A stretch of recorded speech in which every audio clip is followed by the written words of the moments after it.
बड़ा खतरा है। दुनिया को दहशतगर्दी की सूरत में बड़ा चैलेंज दरपेश है। नायब वज़ीर-ए-आज़म इसहाक डार का तकरीब से खिताब, कहा कि आज पार्लिमानी सिफारतकारी की अहमियत बहुत बढ़ चुकी है। दुनिया इस वक्त तब्दीली के अमल से गुजर रही है। हमें इलाकाई और आलमी सतह पर राबतों, मसावात और मकालमे को फ़रोग देना होगा।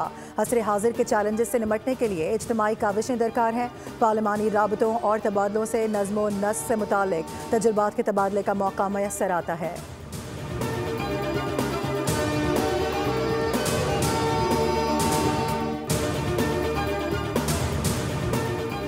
27वीं आईनी तरमीम की आज कौमी असम्बली से मंजूरी का इम्कान। इजलास अब से कुछ देर के बाद होगा। आईनी तरमीम पर बहस की जाएगी। हुकूमत जल्द अज जल्द वफाकी आईनी अदालत को कायम करने की ख्वाहिश रखती है।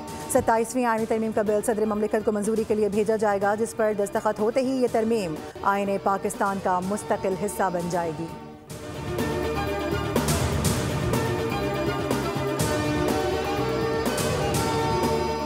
कैडेट कॉलेज पर हमला और तमाम खवारिज जहन्नुम वासिल हो गए। एक खुदकुश के अलावा 4 खवारिज कामयाब ऑपरेशन के बाद जहन्नुम वासिल कर दिए गए। सिक्योरिटी ज़राए के मुताबिक कॉलेज की बिल्डिंग को बारूदी सुरंगों के खतरे की वजह से क्लियर किया जा रहा है। कैडेट कॉलेज के किसी भी तालिब इल्म या उस्ताद को किसी किस्म का कोई नुकसान नहीं पहुंचा। गुज़िश्ता रोज़ दहशतगर्दों ने कैडेट कॉलेज वाना के गेट से बारूद से भरी गाड़ी टकरा दी थी। सिक्योरिटी फोर्सेज ने 2 दहशतगर्दों को वासिल जहन्नुम किया था। वज़ीर-ए-आज़म का सिक्योरिटी फोर्सेज को खिराज तहसीन। इस्लामाबाद जिला कचहरी के बाहर खुदकुश धमाके के खिलाफ डिस्ट्रिक्ट जुडिशल कॉम्प्लेक्स का आज मुकम्मल तौर पर बंद रहने का ऐलान। वकला, साइलिन और क्लर्क्स को कचहरी न आने की हिदायत। डिस्ट्रिक्ट बार की जानिब से 3 रोज़ा सोग का ऐलान किया गया है। कचहरी धमाके में मुतादिद वकला, साइलिन और दीगर ताहाल ज़ेर इलाज हैं। भारतीय स्पॉन्सर्ड और अफगान तालिबान की प्रॉक्सी फितनल खवारिज के खुदकुश धमाके में 12 अफराद जाम भाग और 36 जख्मी हुए थे। इब्तिदाई तहकीकात रिपोर्ट के मुताबिक हमलावर पैदल कचहरी तक पहुंचा। हमले में इस्तेमाल होने वाला बारूदी मवाद 7 से 8 किलोग्राम था।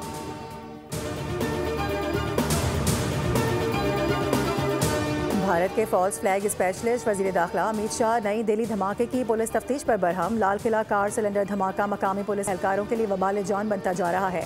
ज़राए के मुताबिक थाना कोतवाली दिल्ली के SHO ने रॉ के फॉल्स फ्लैग मंसूबे पर अमल से इनकार कर दिया। SHO को धमाके की नौयत तब्दील करने और तफ्तीश में बाज़ अफराद की गिरफ्तारी डालने का कहा जा रहा था। लाल किला धमाके की इब्तिदाई पुलिस रिपोर्ट में सिलेंडर धमाका लिखने पर SHO को IG समेत आला अफसरान की जानिब से धमकियाँ दी गईं।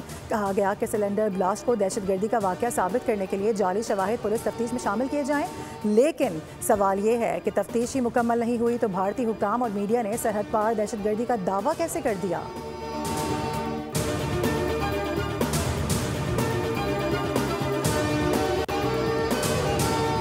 पाकिस्तान स्टॉक मार्केट में आज भी तेजी का रुझान। 100 इंडेक्स में 1,58,000 की हद बहाल हो गई। ट्रेडिंग के दौरान इंडेक्स में 1,000 से ज़ायद पॉइंट्स का इजाफा रिकॉर्ड किया गया।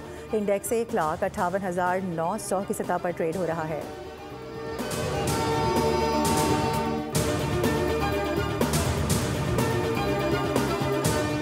और पाकिस्तान और श्रीलंका के दरमियान पहला वनडे। कौमी टीम ने श्रीलंका को 6 रन से शिकस्त दे दी।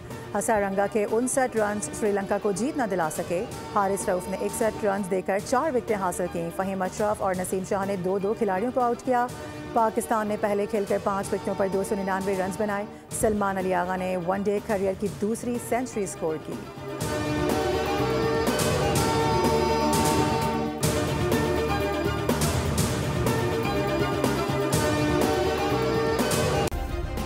सब्सक्राइब करें और बेल दबाएं ताकि कोई खबर रह न जाए।